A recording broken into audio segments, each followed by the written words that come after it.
Fox 19 now presents Tri-State Travel Treasures with Ken Baker. Guys, we're in Lower Price Hill here in Cincinnati for this episode of Tri-State Travel Treasures. We're checking out the Cincinnati Type and Print Museum. We are gonna go back in time and learn how Cincinnati was the #2 printer in the world. We're also gonna talk about the Gutenberg press. We're gonna do some printing. It's gonna be great. Let's go. Welcome to the Cincinnati Type and Print Museum, Kenny. You must be Gary, right? I'm Gary, the founder of the Cincinnati Type and Print Museum. This place is incredible. Okay, so you guys have everything. For people who have never heard of the museum, what do you guys do here? So you come to the Cincinnati Type and Print Museum, and this is a working museum. Yeah. So you're not going to just look, you're going to put an apron on, and you're going to actually print some pieces. Yes. You're going to make some type, the way Gutenberg would have made a type back in 1450. Yeah. And you're just going to have a good time. And our goal is that you become an ambassador of print, and you promote careers in print media, because we need print media people in the industry. Grab me an apron and let's go. This is the Franklin Press, made in Cincinnati. Okay. Realized in the 60s, a big gold rush going out to California, and a lot of young people said, you know, I'm never going to make it in Cincinnati as a printer, but if I go out west and start my own print shop in a new village, in a new town, then I can make my fortune. So a lot of people didn't go out for gold, but they went out to start businesses. So here in Cincinnati, the Franklin Type Foundry, they would sell you this press, this cabinet of type, load this in a covered wagon, and out west you go. Some people had this in their house? So they built a house and then put this in the front room of the house, and that was their actual business, you know? And they basically created newspapers out west. So when you go to museums like this out west, it's interesting. Pretty much every one of them have a press made in Cincinnati, either the Franklin Press or the Cincinnati Type Foundry Press or the Foster Press. So we are the center for printing. And then as we push down, so we had all this stuff. How does all this fit into Cincinnati? So this is all still dealing with letterpress printing. Yeah. So these are the wood pieces that you're going to use to lock up your type and so forth. Can I touch it? Yep, touch anything you want. That's the beauty. Anything in the museum you can touch, you're not going to hurt anything. Well, normal museums are like, don't touch that. You can touch everything. I love that. Okay, and then what did the blocks do? What are those? So you would actually have your images that you're going to create, and you would set this in a wood chase, and the blocks then hold it in position for you and hold it nice and tight, as you'll see when we get over to the press. Yes, and then you bang this and all that stuff. Correct. To make it to that's your ink roller, and that would be to make sure it's nice and tight on the ground. You would bang that to get that just to be right. Okay, Cincinnati's history. Let me ask you these questions. When it comes to printing, how big of an impact did we make overall, and to the point that we're at now? So if you think about it, people became famous even go back to colonial times. You became famous through print. Somebody would do an etching of you, and you'd be in newspapers and so forth, and now everybody knows that you exist. So kings, lords, George Washington himself, all became famous through printing. Now today it's the media, social media, but before that it was printing. This was the social media of the time that gave you all the information that you needed to know about what's going on in the world. I love it. Gutenberg! So come on over here to the Gutenberg printing press. Realize there's only 10 of these in the entire United States. And so Gutenberg was the one who really caused the revolution and mass-produced printing with his invention of movable type. So this will be a page of the actual Gutenberg Bible, and it's a raised lettering, all that type of stuff. It's in Latin, which is a problem. But since you have the ink balls, the first thing I didn't know what I thought. That's exactly what you would dip them in ink? You would have a tray over here with ink in it, and you would dip that in ink, and then just like that. A little bit slower maybe, but just like that. You know? And yes, and the spinning that you're doing and so forth. Maybe in my past life I was a printer, I don't know. And that's beautiful, you move away. Okay. Then we come over here and we lift up our device, all right? And our paper would go in there, which it already is, it's right there. Okay. And then we're gonna close this up. Bring this back around over here again. How much time would this take to do one page? 2 minutes. That's it? Oh, that's kind 2 of minutes. fast, yeah. And then realize we're actually doing 2 columns of type, so that's 2 days work for a scribe. So you're gonna convert 2 days into 2 minutes by with this printing press. Now, as my apprentice, your hands would go right here. Okay. And we're gonna push this to that spot right there. We're gonna push this in on the count of 3. 1, 2, 3. Oh. Okay, good, right there. Okay, I'm gonna let you be the printer, so come over here. Okay. Grab, hold that lever, and just pull that. And that's your pressure. So that would be the press. Yeah, and just as tight as you can. And you lift that over. And then back in your position, you push the first time, now we pull it back. Okay. Oh, I went a little too far, didn't I? A little too strong there. Yeah. Lift this up, and then voila. There would be your beautiful. Wow. So how many days would it take pop question, like pop quiz, to do one Bible? So a Bible would be at that time 1,300 pages.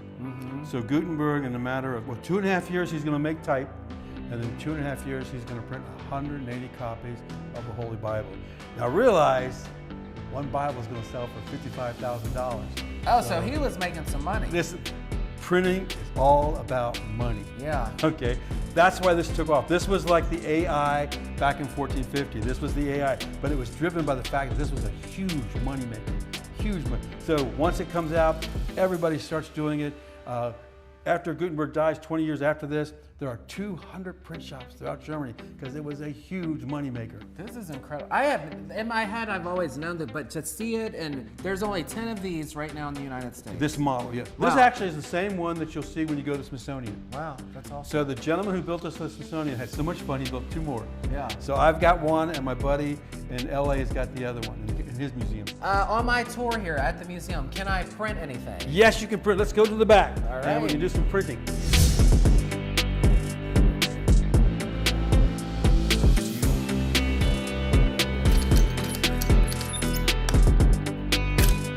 Wow.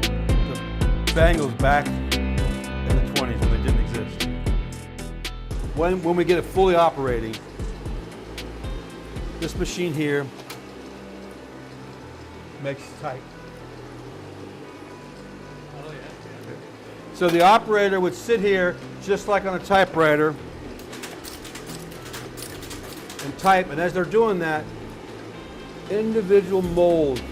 And as you can see, there's actually a letter engraved in that mold. So the typing made that? So yeah, when I type, this is called the magazine. All the characters of the alphabet are right there. And as I type, they slow down and they form a sentence. So we sit there and type capital and lowercase letters. And you can see they fall down.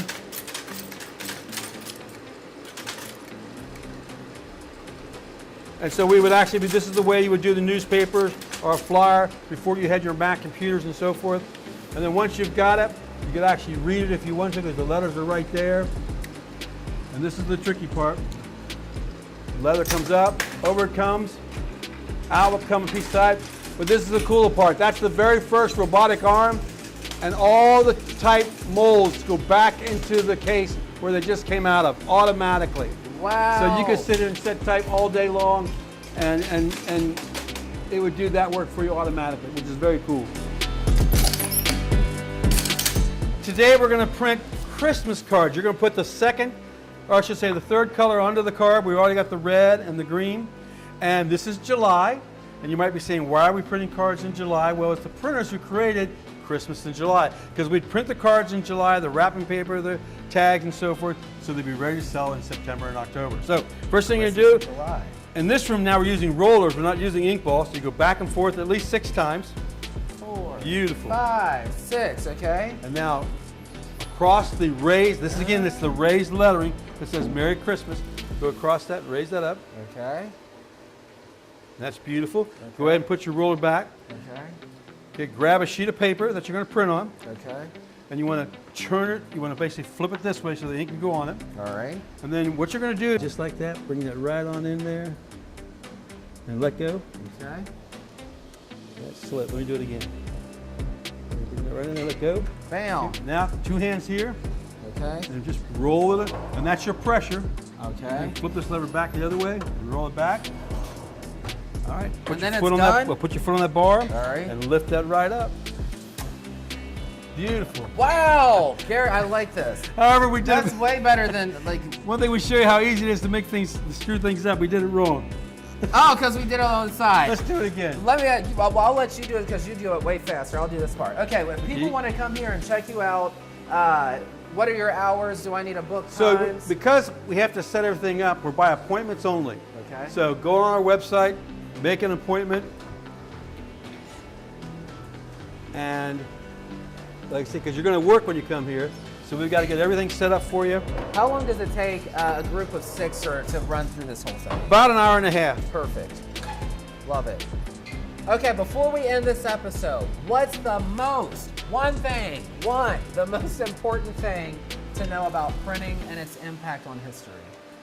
Impact on history, so we would still be in the dark ages if it wasn't for the printing industry. Yeah. You know, realize Gutenberg's invention of movable type and then the press takes us out of the dark. Now everybody could read. Yeah. Before that invention, there's only 5,000 books in all of Europe. Wow. 20 years later, there's 5 million books. And it just took off like wildfire. That's when you look at all the medical industries, and so everything was created because of print. Yeah. Because before that, if you invented the wheel, every generation would have to reinvent it because there was no way to record how that wheel was invented. And so technology just was nothing. Yeah. But then with this, we're able to record information. You would be able to read and learn faster than your parents would. Yeah. And technology just goes until where we are today, which is the social media takes over. But still, ink on paper is still the most powerful way to communicate. It really is the most powerful way to communicate. And that's what makes this museum the Tri-State Travel Treasures. Gary, you're the best. We'll see you guys next time. Thank you.